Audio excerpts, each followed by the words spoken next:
위로의 복음 9번째 시간입니다. 한 가지 실행으로 모든 문제를 해결한다라는 제목으로 하나님 말씀 증거하겠습니다. 바울이 계속해서 이 고린도 교회가 어려웠던, 가난에 처했던 예루살렘 교회를 돕는 이야기를 하고 있습니다. 오늘 이것이 성경으로 우리에게 주어졌다고 했습니다. 단순히 어떤 교회가 어떤 교회 어려워서 도왔대요. 여러분들도 한번 그렇게 해보세요. 이런 식으로 우리가 성경을 읽으면 안 되고 예루살렘 교회를 도왔습니다. 그런데 그 이야기를 우리가 왜 들어야 되느냐? 하나님께서 이 이야기를 통하여서 우리에게 직접 말씀하신다. 우리가 이것이 성경이기 때문에 이 이야기를 듣고 있다는 것입니다. 그러면 이 과정, 이 편지의 내용들이 우리에게 왜 중요하냐? 오늘 바울이 이 헌금의 원리, 그 고린도 교회 성도들이 예루살렘을 교회 성도들을 도울 때 헌금을 했는데 이 헌금이 어떤 방식으로 이 주었던 사람들, 이 고린도 교회 성도들도 풍성하게 만들었는가, 그 주는 것의 원리를 설명하고 있습니다. 성경에서 중요한 개념이 영어로 말하면 기빙입니다. 기빙. 연보라고도 하고 헌금이라고도 하고 드림이라고도 하고, 이제 그 한글로는 다양하게 표현을 하는데, 내가 하나님 앞에 내어드리는 것, 또 가난한 자 어려운 자를 위해서 나의 물질을 내어주는 것, 이 기빙, 이 한 가지 원리가 성경적으로 하나님께서 주신 것인데, 이것이 우리에게 성도에게 주신 특권이고, 이 한 가지 행위, 한 가지 실행이 우리의 인생의 모든 문제를 종합적으로 해결하는 무기이다. 하나님께서 그래서 우리에게 주신 것이다. 오늘 그것을 보여주고 있다는 것입니다. 이 성경에 오늘 말하는 성도를 섬기는 일이라고 되어 있는데, 이 어려운 자, 또 믿는 자를 위해서 우리가 섬기고 또 헌금하는 일이 어떻게 우리의 삶의 문제들을 종합적으로 해결하는지, 오늘 그 원리를 살피는 시간 갖도록 하겠습니다. 세 가지로 나눠서 살피겠습니다. 첫째로 실행의 약속, 둘째로 성취의 다양성, 셋째로 지체하는 부끄러움. 이 세 가지로 나눠 살피겠습니다. 첫째로 살필 것은 실행의 약속입니다. 오늘 바울은 그리스도인들이 성도가 되면 갖게 되는 중요한 사명 한 가지를 말하면서, 고린도 교회 성도들, 너희들 그거 하고 싶은 거 잘 알고 있다. 너희들 마음을 잘 알고 있다 이야기합니다. 도대체 뭘 잘 알고 있느냐? 성도를 섬기는 일, 이게 성도들에게 주어진 중요한 사명이자 특권이라고 이야기합니다. 1절과 2절 한번 보십시오. 성도를 섬기는 일에 대하여는 내가 너희에게 쓸 필요가 없나니 이는 내가 너희의 원함을 알미라. The ministry for the saints, 성도를 섬기는 일, 이것을 고린도 교회 성도들이 하고 있고 하고 싶어 한다는 것을 알고 있었습니다. 그러니까 이 성도를 섬기는 일이라는 게 그 신자들에게 주어진 중요한 특권이자 사명 중에 하나가 된다는 것입니다. 하나님 나라, 또 하나님 나라가 확장되기 위해서 믿는 자들을 섬기는 일들이 매우 중요하다는 거예요. 이거 지난주부터 지금 한 얘기 아닙니까? 근데 오늘 9장에 들어와서까지 왜 바울이 이 이야기를 추가적으로 길게 설명하고 있느냐? 너희들이 이 마음, 하고 싶은 마음을 가지고 있는 것은 안다. 그런데 너희들이 너희의 물질을 내어주고 헌금을 하는 것이 하나님 나라에서 어떤 원리를 가지고 열매를 맺고 어떤 원리를 가지고 주는 자에게도 은혜가 되는지, 그 원리적인 설명을 해주고 싶다. 그래야 전략적으로 이런 체계 속에서 하나님의 나라가 이루어져 가는 것이구나, 너희들이 깨닫게 되지 않겠니? 지금 그 얘기를 하면서 설명을 하고 있습니다. 오늘 우리가 헌금할 때 이 헌금이 어떻게 작동되고 어떻게 나를 채우는가, 그 원리의 핵심이 무엇인가? 심는 대로 거둔다는 거예요. 적게 거두면 적게 심으면 적게 거두고 많이 심으면 많이 거둔다. 이게 중요한 원리라는 것입니다. 6절 7절 보십시오.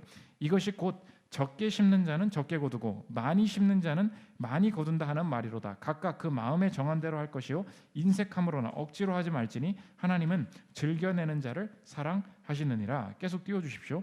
그러니까 우리가 인간적으로 그냥 이 구절을 읽으면 그러니까 열심히 헌금할수록 많이 돌려주신다. 열심히 내가 남을 도울수록 나에게도 많이 채워주신다. 그러니까 인간적인 노력, 인간적인 헌신이 얼마나 깊어지는가에 따라서 이 보상도 달라질 수 있다. 우리가 이렇게 이해할 수 있습니다. 그런데 지난주 설교가 여러분 기억나시는 분이 거의 없겠지만, 지난주 설교를 조금이라도 듣고 기억하시는 분은 알 거예요. 지금 말이 안 맞습니다. 지난주에 어떤 이야기를 했습니까? 만나 이야기를 했어요. 만나가 어떻게 거둬진다고 했습니까? 내가 많이 거둔 자도 남지 않고 적게 거둔 자도 모자라지 않았다. 그러니까 만나라는 것은 인간의 힘으로 거두는 게 아니고 하나님께서 직접 주시는 것이기 때문에 많이 거둔 자 적게 거둔 자 상관없이 이 골고루 분배가 되는 신비로운 일이 일어났다. 이 얘기를 하지 않았습니까? 그러니까 하나님께서 주신다는 것을 강조해 놓고서 바울이 이제 고린도 교회가 헌금하게 만들려고 그냥 말을 한다는 거예요.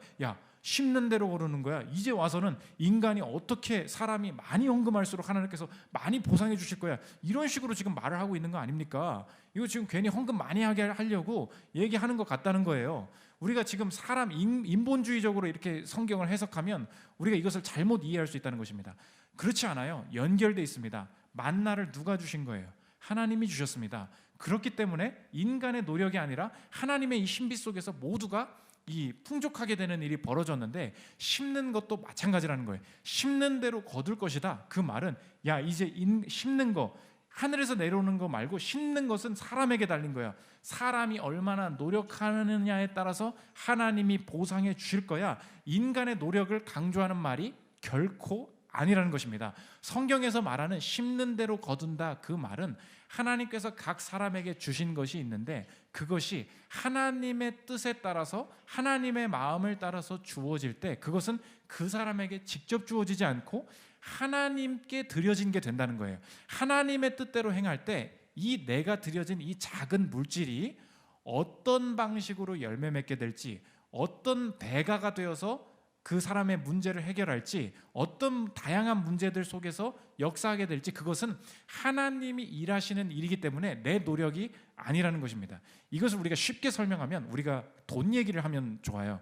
그 환율 얘기, 환전 얘기를 하면 아주 쉽게 이해가 됩니다. 우리가 100만 원을 들고 환전소, 은행에 갑니다. 그러면 우리가 화폐를 고르죠. 우리가 갈 여행지에 따라서 위안화로 바꿔주세요, 엔화로 바꿔주세요, 달러로 바꿔주세요 이야기합니다. 그런데 언제 우리가 이 100만 원을 달러로 바꿀 때, 요즘 환율이 올라가고 있어요. 그러면 가는 때가 언제냐에 따라서 내가 돌려받는 금액이 얼마가 될지 나는 모릅니다.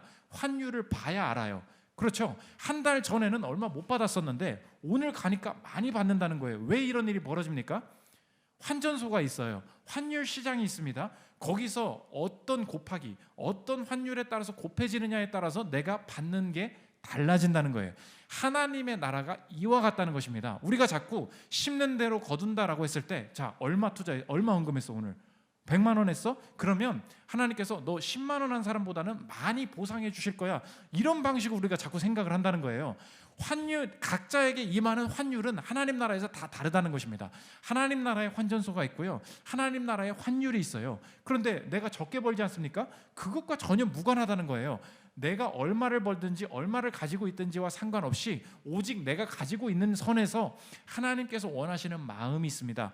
그 뜻을 따라서 내가 내 주변에 어려운 사람을 향해서 또 하나님 나라를 위해서 내가 헌금을 했습니다.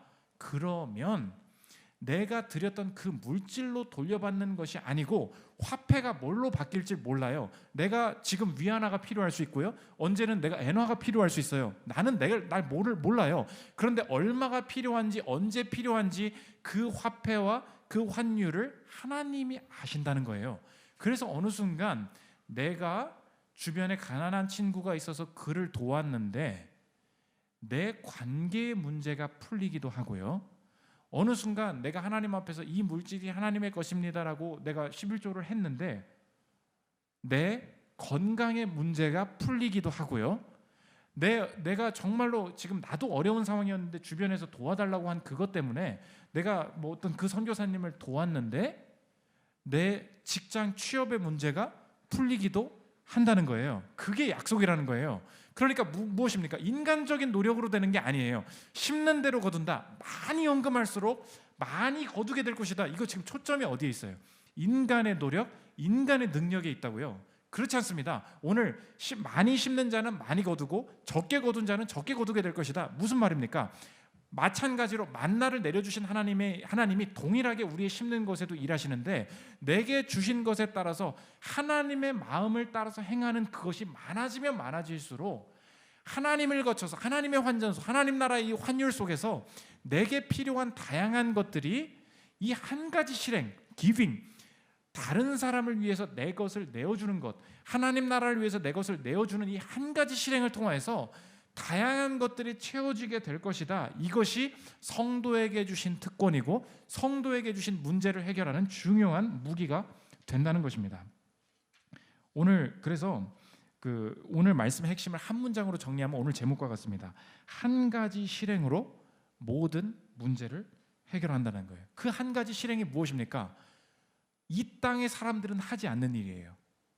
기빙, 드림, 헌금, 연보, 이것이 우리가 인간적으로 해석하면 절대 안 되는 게 그럼 얼마나 드려야 되는 거야? 벌써 이런 얘기가 나오는 거예요. 벌써 교회 가면 헌금 강조하네. 괜히 이거 모아가지고 이런 얘기로 동기부여해가지고 뭐 축복을 해주시겠다는 둥, 갚아주실 거라는 둥 이런 식으로 동기부여하는 거 아니야? 우리가 이런 식으로 꼬이게 생각하는 것입니다. 왜 그렇습니까?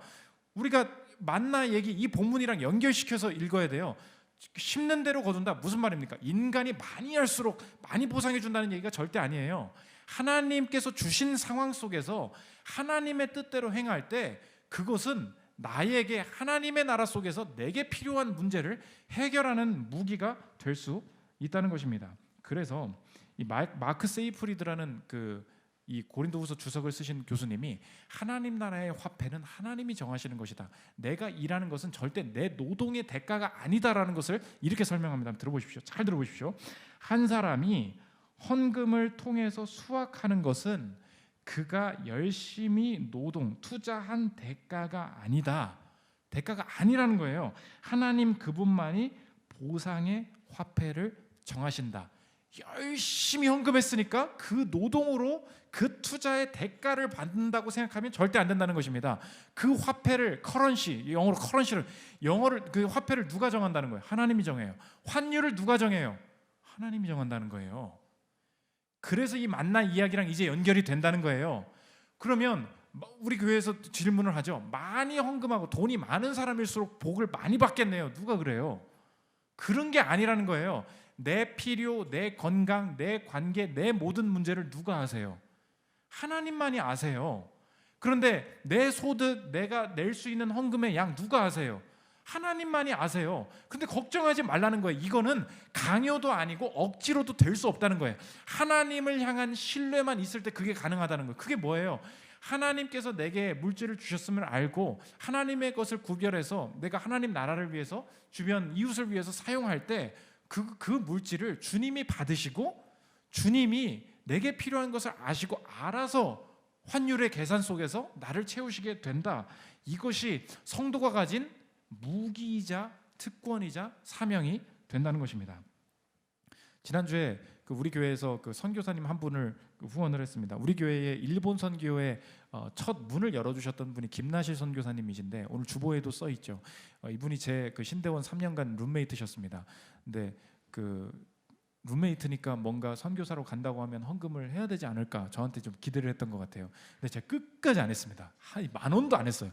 계속 안 하고 내가 교회 담임 목사님이 제일 계속 안 하고 있다가 선교사로 출국할 때 젊은 친구니까 요즘 젊은 분들이 선교사로 잘 안 나가잖아요. 근데 태국 선교사로 이번에 8월에 출국을 한다 그래가지고 끝까지 자린고비처럼 있는 것처럼 이제 있다가 마지막에 제가 우리 교회로 또 이제 할 일을 해야 되겠다 해서 전화를 했습니다.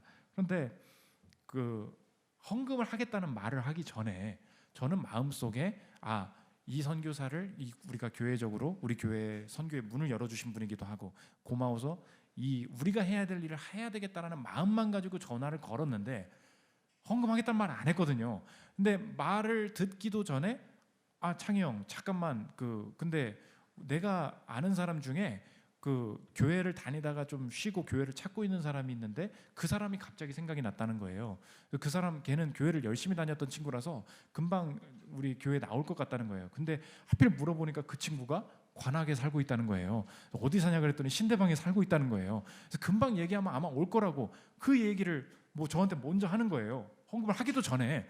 근데 제 마음에 그 말을 듣자마자 어떤 생각이 들었냐면 여러분 아시죠? 우리 교회가 지금 기도하고 또 필요로 하고 있는 것이 무엇입니까? 코로나인데 전도는 하고 싶고 여러 사람들을 접촉하고 있는데 쉽진 않고 그래서 많은 영혼들이 함께 예배했으면 좋겠다 그런 마음을 가지고 있지 않았습니까?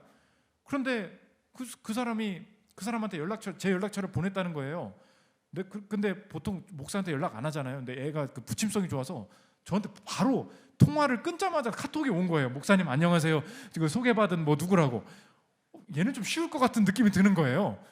제가 느껴진 게 뭐냐면 하나님 나라에서는 제가 할 일은 뭐였어요? 우리 교회의 그 책임자로서 이 모아 있는 헌금을 어떻게 집행할 것인가, 그걸 고민하면서 그냥 제 일을 했습니다. 하나님께서 채우신 건 뭐예요? 우리 교회에서 필요한 거, 우리 교회가 기도하고 있는 거, 그게 무엇입니까? 영혼들이 많이 함께 예배하기를 원하는 거, 전도하기를 원하는 거, 이게 채워지는 일이에요. 제가 절대 그러지 않았어요. 오늘 그 주보에 써있죠. 200만 원 헌금했거든요. 200을 주면 한 영혼 내주 뭐 이런 거 했습니까? 딜이 아니에요.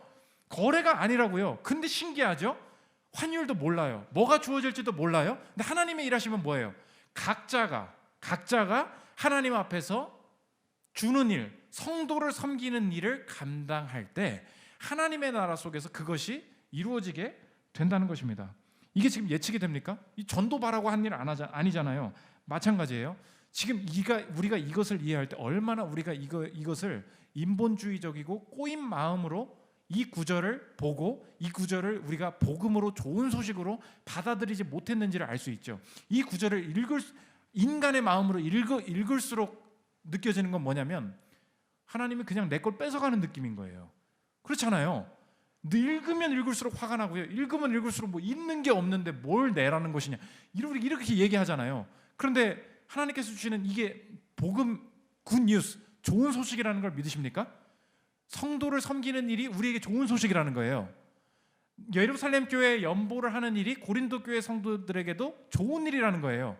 여러분에게도 마찬가지입니다. 하나님께서 그냥 내 상황에 지금 물질을 주셨는데 충분치 않아요. 그런데 그때에 필요한 사람이 보여요. 내게 교회를 주셨어요. 교회를 섬기는 일, 이웃을 섬기는 일이 나에게 좋은 일이라는 거예요. 믿으십니까? 그러면 그때 억지로 하지 않고 인색하지 않고 즐겨내는 자를 사랑하신다. 그때부터 즐겁게 행할 때 마음속에 있는 확신은 뭐예요? 요 정도 했는데 얼마 주실까? 그게 아니에요. 완전한 밑바닥으로부터의 확신이에요. 환율은 하나님의 것이다. 화폐는 하나님의 것이다. 나는 모른다. 즐겁게 드릴 수 있는 이유는 적게 드리면 적게 거둘 줄 알았는데 그게 아니고 하나님의 마음속에서 내가 행할 때 이것을 풍성하게 거두게 하시는 그 일하심을 기대한다. 이것은 내게 위로고요, 확신이고요, 기쁨이 될 수 있다는 것입니다. 오늘 그래서 지갑이 열리지 않고 헌금하지 않고 실제로 성경에서 이 드림이라는 개념은 매우 중요한 개념입니다. 그래서 우리 교회 그 성도님들에게도 그 권면하고 싶은 게, 오늘 이제 지나가잖아요. 헌금 본문이 한참 또 안 나와요. 우리 교회에서 제가 정말 그 말씀 따라서 복을 누리는 사람들이 많다라고 느낀 게, 옛날에 그 사사기 한번 할 때도 삼손 얘기하면서 불신결혼 그렇게 내가 막 얘기했었어. 그 하나님 앞에서 그 믿는 사람과 그 고민하면서 결혼하고 이런 거 제대로 내 장난으로 하면 안 된다. 그때 순종했었던 사람들, 제가 뭐 이름으로 말은 안 하더라도 정말 복을 누리고 있다는 게 느껴질 때가 있거든요. 교회에 오는 말씀의 흐름이 있습니다. 그러면 여러분 그거 그냥 타고 가면 되는 거예요. 지금 2주에 걸쳐서 본문이 나오잖아요. 그러면 이 드림이 얼마나 하나님 앞에서 중요한 개념인지 그걸 깨닫고 그때 그냥 순종하면 돼요. 그 내가 하지 않았던 헌금 있습니까? 11조 있습니까? 이웃이 필요한 거 알고도 채우지 않았던, 가족의 필요를 채우지 않았던 거 있습니까? 드려보십시오. 그때부터 이 엄청난 역사가 나타나기 시작한다는 거예요. 온라인 예배 그 드리시는 분들도 마찬가지예요. 예배의 중요한 순서 중에 하나가 헌금입니다. 우리가 뉴욕에 제가 그 리디머 갔을 때도요, 그렇게 그 팬시하고 그 노블한 사람들이 다니는 교회들도요, 예배 끝나기 전에는 헌금 바구니 돌려요. 달러 다 낸다고. 우리가 이제 이게 지금 우리나라 같은 경우는 지폐를 더 쓰지 않기 때문에, 그리고 또 이체를 많이 하기 때문에 우리가 헌금 시간에 그냥 찬양만 하지만, 예배의 중요한 순서 중에 하나는 내 인생을 드리는 것입니다. 거기서부터 하나님 나라의 환율 속에 내 인생이 펼쳐진다는 것을 믿는다는 거예요. 예배는 그런 순서가 꼭 있어야 된다는 것입니다. 오늘 말씀에 아멘하고 받아들이십시오. 우리의 삶의 이 환율 속에, 하나님 나라의 환율 속에 내 삶의 모든 문제가 해결될 수 있다는 것입니다. 이게 성경의 약속이라는 거예요. 두 번째 살펴볼 것은 성취의 다양성입니다. 그러면 이 하나님 나라 하나님의 마음을 가지고 내가 드린 것이 어떻게 수확되는가 두 가지 그 모습을 보여주고 있습니다. 첫째로 나의 모든 일이고 두 번째로 수혜자 받는 자의 회심에 역사하게 된다는 거예요. 차례로 보면 첫째로 나의 모든 일과 연관되어 있다는 것입니다. 고린도 교회 성도들이 오늘 예루살렘 교회에 헌금을 한다고 했죠. 그런데 그들에게 지금 바울이 말하는 게 뭐냐? 고린도 교회 너희 성도들의 삶에 모든 일의 은혜가 넘치게 될 거야. 8절 9절 보십시오. 하나님이 능히 모든 은혜를 너희에게 넘치게 하시나니 이는 너희로 모든 일에 항상 모든 것이 넉넉하여 모든 착한 일을 넘치게 하려 하심이라. 기록된 바 그가 흩어 가난한 자들에게 주었으니 그의 의가 영원토록 있느니라 함과 같으니라. 모든 일 모든 것 모든 착한 일을 넘치게 한다. 이게 이 구절이 유명해서 많은 사람들이 이 말씀 구절을 이렇게 막 써놔요. 은혜가 넘치기를 원합니다. 그런데 오늘 맥락을 보면 이해가 되죠. 누구에게 모든 게 넘치는 거예요? 모든 일의 시작은 한 가지 일이었다는 거예요. 그게 뭐예요? 기빙, 성도를 섬기는 일, 그 하나라는 거예요. 이 고린도 교회의 모든 일의 은혜가 부어지는 첫 출발이 뭐라고요? 한 가지 일이라고요. 한 가지 일이 뭐라고요? 성도를 섬기는 일, the ministry for the saints. 성도를 섬기는 일에 내 것을 내어주는 것, 그 한 가지가 고린도 교회의 물질만 책임진 게 아니라 고린도 교회 성도들의 모든 일에 영향을 미치게 되었다는 것입니다. 그래서 이 고린도 교회 성도들은 그 상업 도시에 있었다고 했죠. 돈을 많이 버는 그 사람들이라고 했습니다. 그럼 여러분 서울 사니까 잘 알 거예요. 돈이 많이 오고 가는 지역에서 나타나는 일들이 있습니다. 많이 벌매도 불구하고 격차가 생겨요. 어떤 곳에서는 연봉을 많이 받고요. 나는 서울에 살고 뭐 기업은 다니지만 나는 연봉이 좀 잘 안 올라요.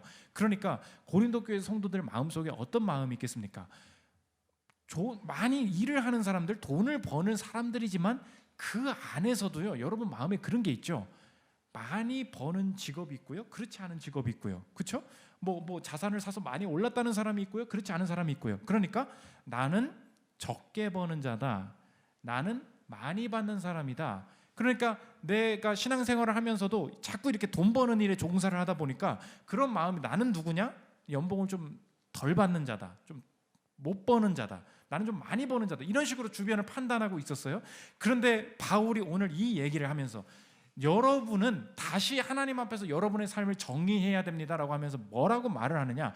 여러분은 적게 버는 자, 많이 버는 자, 적게 받은 자, 많이 받는 자, 이거 다 다 지우라는 거예요.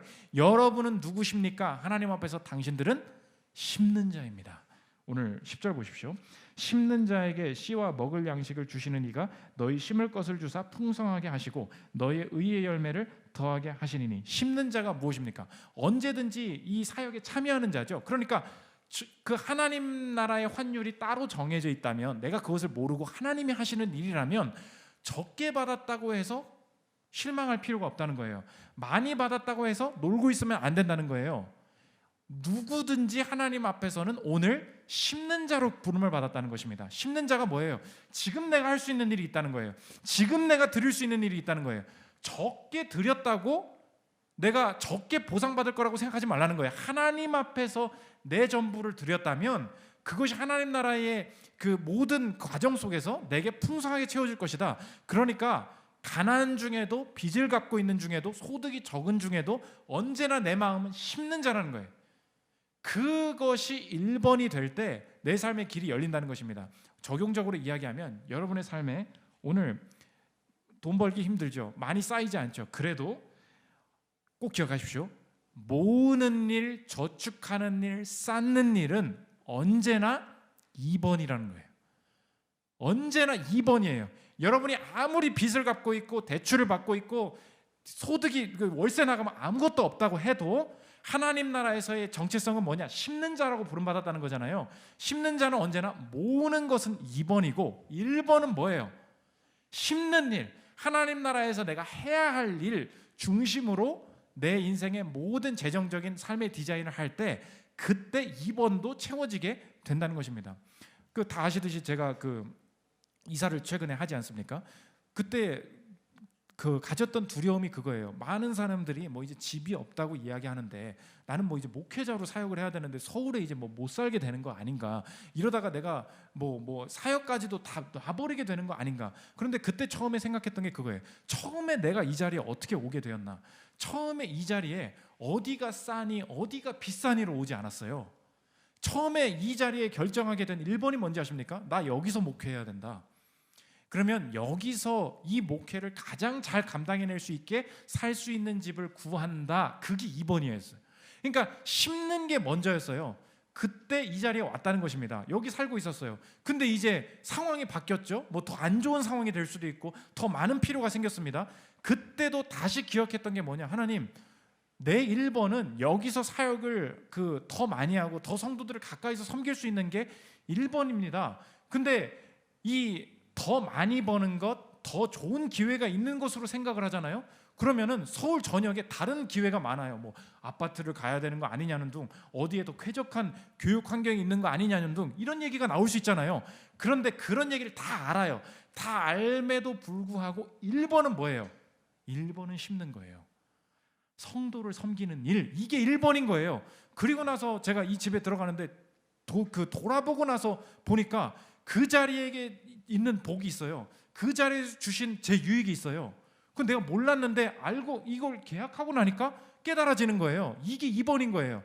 여러분의 방식도 마찬가지입니다. 돈이 없어도 1번을 그의 나라와 그의 의가 먼저라는 것입니다. 그것으로 결정할 때 내 삶의 많은 필요들이 다 채워지게 된다는 거예요. 여러분은 지금 상가를 뭐 건물이나 이런 걸 안 가지고 계셔서 모르시겠지만 사업자 대출을 받으시는 많은 뭐 건물이나 이런 거 사시는 분들이 하는 얘기가 있습니다. 돈을 많이 가지고 계시는 분들이 건물을 산 다음에 이 건물의 대출을 받지 않습니까? 이 대출을 절대 갚지 않는데요. 이상하다. 돈이 많은 사람들은 빚을 갚아야 될 거 아니에요. 빚 갚고도 충분히 살 수 있으니까. 근데 왜 빚을 안 갚습니까? 이렇게 물어보면 대출 받기가 쉬운지 아냐는 거예요. 사업자 대출을 받을 때 꼭 물어보는 게 있대요. 뭘 물어보냐? 목적을 물어본다는 거예요.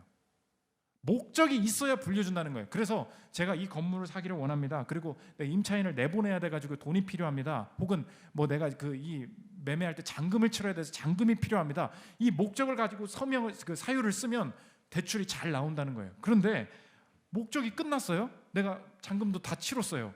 그러면 이제 빚 갚으면 되지 이렇게 되는데 아니라는 거예요. 빚을 한번 갚아버리잖아요. 다시 받고 싶어요. 그럼 받을 때 또 물어본다는 거예요. 목적이 뭐예요? 그럼 집 사고 싶어서. 그러면 안 빌려준대요. 그 대출을 해줄 때 중요하게 보는 게 뭐예요? 목적이에요. 뭘 심을 거냐고, 하고 싶은 게 뭐냐고, 그걸 봐야 된다는 것입니다. 하나님의 나라도 마찬가지예요. 여러분의 삶에 미래를 열고 싶습니까? 잘 되길 원합니까? 장애물을 뚫고 나가기를 원합니까? 그때 필요한 게 뭔지 알아요? 쌓고 모으는 게 아니에요. 1번이 뭐라고요? 고린도계 성도들의 모든 잘 버는 자, 못 버는 자의 정체성을 다 바꿔버렸다고요. 정체성이 뭐예요? 심는 자라는 거예요. 뿌리는 자라는 거예요. 지금 뿌려야 돼요. 지금 하나님 나라 앞에서 그 일을 가지고 행할 때 풍성하게 거둘 수 있다는 것입니다.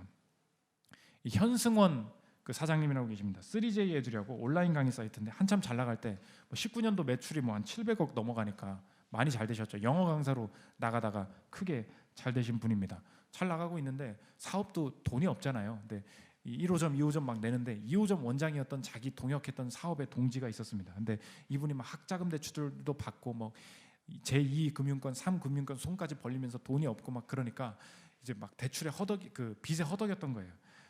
이 옆 사람이 어려워하는 걸 보고 내가 도와주겠다.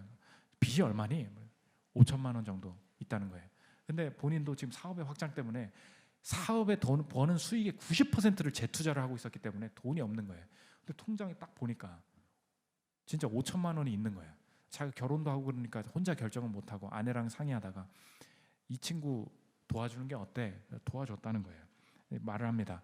금융권 이사 있는 빚 다 상환하고 대신에 11조와 최소한의 생활비 다 빼놓고 수입의 50% 이상을 내 빚을 갚는 것으로 전제해서 우리 한번 해보자. 구조를 바꿔보자 해서 대출 이자를 다 지원해 줬습니다. 돌려받지 못해도 좋다라고 생각하고 5천만 원 빌려줬는데 1년 반 만에 이 빚을 다 갚고 자신의 재정적인 구조가 완전히 바뀌게 되었다는 거예요.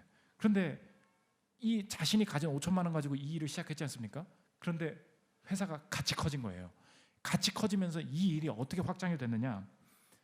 20명, 30명을 다시 모은 거예요. 직원 중에 이 어려움 가지고 있는 사람 모십시오. 그러다가 2020년에 1,000명으로 확대를 했어요. 매출이 폭발적으로 늘어나는 바람에. 그러니까 이분이 느끼게 되는 게 뭐냐? 이게 지금 연결돼 있다는 거예요. 내가 심고 있는, 내 돈으로 지금 심고 있는 하나님 나라를 위해서 이게 성도를 섬기는 일, 내 이 직장 이 사람들을 섬기는 일, 이것과 내 모든 일로 갚아지는 게 다 연결이 돼 있다, 이걸 느꼈다는 것입니다. 그분의 이야기 들어보십시오.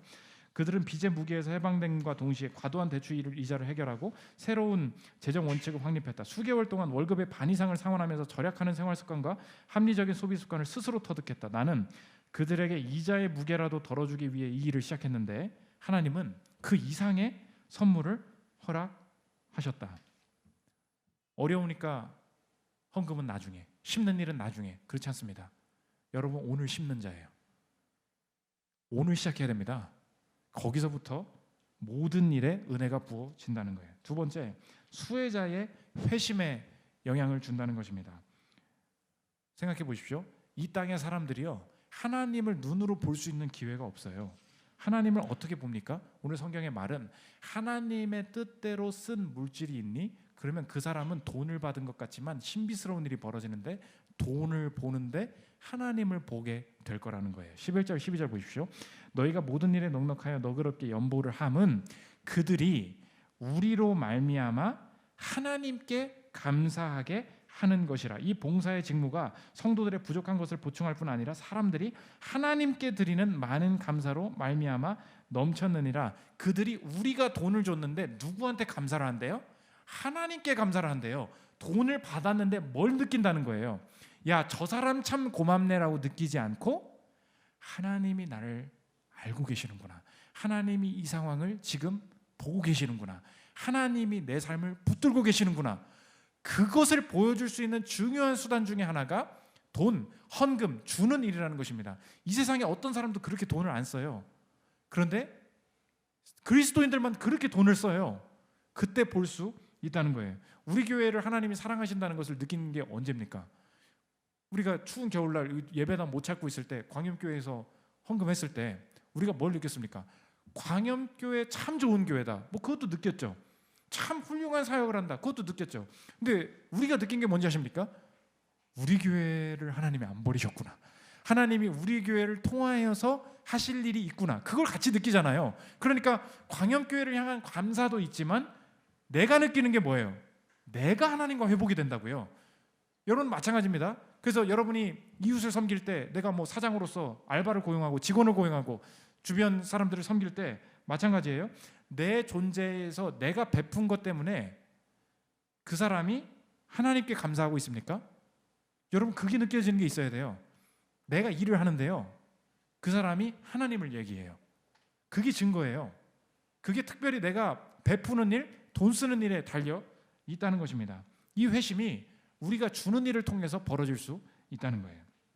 마지막 세 번째, 지체하는 부끄러움입니다. 오늘 바울이 편지 쓰면서 나 이제 고린도 교회 니네들 다시 갈 거야, 이제 풀렸으니까, 관계가 풀렸으니까. 근데 말했죠. 위에 마게도냐 교회, 빌립보 데살로니가가 있었던 마게도냐 교회 거쳐서 니네들한테 다시 내려갈 건데 걔네들한테 내가 말해뒀거든. 너희들, 야, 고린도 교회 성도들은 하나님 앞에서 예루살렘 교회를 돕는다더라. 그런 얘기를 했더니 마게도냐 성도들도 자극을 받아서 오늘 보면 1절에 퍽 열심을 내서 그 얘네들도 했다. 야, 그럼 우리도 열심히 해야겠네. 그렇게 이 영향을 받았었다는 거예요. 그런데 마게도냐 성도들 데리고 고린도 교회 놀러 가겠다 그랬거든요. 근데 놀러 갔는데 니네들이 안 하고 있으면, 지체하고 있으면 얼마나 부끄럽겠니? 부끄럽지 않았으면 좋겠다. 그 얘기를 마지막으로 합니다. 4절 한번 보십시오. 혹 마게도냐인들이 나와 함께 가서 너희가 준비하지 아니한 것을 보면 너희는 고사하고 우리가 이 믿던 것에 부끄러움을 당할까 두려워하노라. 무슨 얘기예요? 야, 내가 가면 니네 안 하고 있으면 얼마나 쪽팔려. 니네 한다고 얘기했는데 얼마나 늦어지는 거야. 딜레이하고 있으면 얼마나 쪽팔리겠니? 그러니까 미리 해야 돼. 이렇게 하고서 이제 가겠다는 거예요. 고린도 교회 성도를 향한 권면이 무엇입니까? 이 위대한 일에 지체하면 얼마나 부끄럽겠니? 마게도냐 성도들에게 얼마나 부끄럽겠니? 부끄럽지 않게 처신했으면 좋겠다. 마지막으로 지금 이야기를 하고 있는 것입니다. 이 이야기가 우리에게 왜 주어졌을까요? 성경은 우리의 부끄러움을 이야기하고 있다는 것입니다. 우리가 하나님 앞에 그렇죠. 우리가 하나님 앞에서 우리의 마음은 절대, 여러분도 하나님이 보실 때 여러분이 그렇게 헌금만 하고 이웃을 생각하지 않은 것 보면 얼마나 부끄럽겠습니까? 여러분 당장 헌금하십시오 이렇게 하잖아요. 우리의 마음이 절대 변하지 않아요. 그런 위협으로, 그런 공포로 하나님이 벌 주실까 봐 여러분이 헌금을 할 수 있다고요? 인간은 그런 존재가 아닙니다. 마음이 바뀌지 않으면요 절대 우리가 하나님 앞에 내어드릴 수 없어요. 오늘 이 본문 부끄럽다 이 이야기를 통하여서 성경이 하나님이 우리에게 주시고 싶은 말씀이 무엇인지 아십니까? 부끄럽지 헌금해. 우리는 이렇게 변화되지 않고요.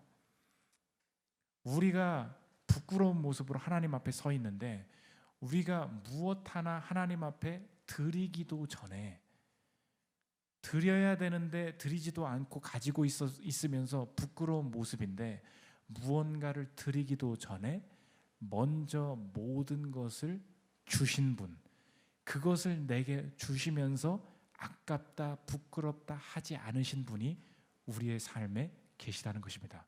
그분이 누구십니까? 그분이 예수님이시라는 거예요. 우리가 헌금을 한 번도 해본 적도 없고 우리 주변에 필요로 하는 사람들에게 관심을 가져본 적도 없을 때 우리가 하나님 앞에 내어드리기도 전에 전부를 내어주시면서 우리에게 너가 드리지 않고 움켜쥐고 있는 그 손이 부끄럽다라고 말씀하시지 않으시고 우리의 부끄러움을 다 가져가신 분이 계시다는 것입니다. 히브리서 12장 2절에 이렇게 적혀 있습니다. 믿음의 주여 또 온전하게 하신 이인 예수를 바라보자. 그는 그 앞에 있는 기쁨을 위하여 십자가를 참으사 부끄러움을 개의치 아니하시더니 하나님 보좌 우편에 앉으셨느니라. 예수님이 어떤 분이시라고요? 우리를 부끄러워하지 않으시는 주님. 11장 16절 보십시오. 이러므로 하나님이 그들의 하나님이라 일컬음 받으심을 부끄러워하지 아니하시고 그들을 위하여 한 성을 예비하셨느니라. 주님께서 우리에게 내어주실 때 가지셨던 마음이 무엇인가?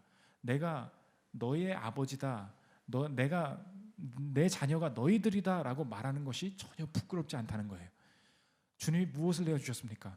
우리의 죄를 가져가시고 우리가 드리지 않았던 완고한 마음을 가져가시고 모든 것을 내어주셔서 우리의 삶을 품어주셨다는 거예요.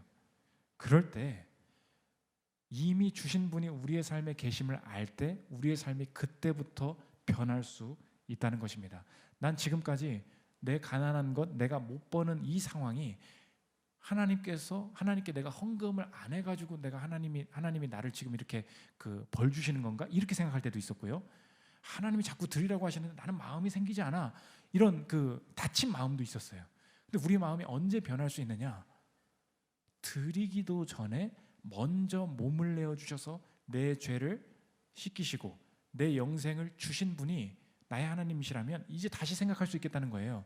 내가 지금 가난한 상황, 충분치 않은 상황은 덜 주셔서 그런 것이 아니고 이 자리에서도 내가 이 자리에서 필요한 곳에 심을 때, 이 자리에서 필요한 곳에 내가 주님의 마음을 가지고 하나님께 드릴 때 이 자리에 필요한 분명한 열매가 우리의 가정과 이 교회와 내가 만나는 사람들 사이에서 분명히 열릴 것이다. 그 계획 속에서 내가 이 자리에 있는 것이구나. 이 확신이 든다는 것입니다. 지금까지는 내가 헌금을 안 해서 가는 연봉이 적은 곳에 간 줄 알았어요. 내가 열심히 옛날에 공부를 안 해서 내가 이 꼴을 당하고 있다고 생각했다고요. 그렇지 않습니다. 하나님이 모두 주셨다면, 전부 주셨다면 내가 지금 이 자리에 있는 것은 이 적은 연봉을 받으면서 다니는 직장 사람들 속에서 내가 만나는 이 사람들 속에서 하나님의 뜻을 행할 때 분명히 하나님의 위대한 일이 펼쳐질 것이고 그 과정 중에 내가 있는 것이다. 부족하고 좋은 것을 막으시는 분이 아니다. 이 확신이 생기게 된다는 것입니다. 그 확신 생길 때 이제 나도 주님 부끄러워하지 않겠습니다. 내가 주님 오시기 전까지 주님이 혼내실까 봐 부끄럽지 않게 사는 것이 아니라 이미 나를 부끄러워하지 않으신 주님 앞에서 나도 부끄럽지 않게 주님 만날 수 있도록 내 인생, 내 모든 물질 주님께 드리기를 원합니다. 이 삶의 비전이 다시 회복될 수 있다는 것입니다.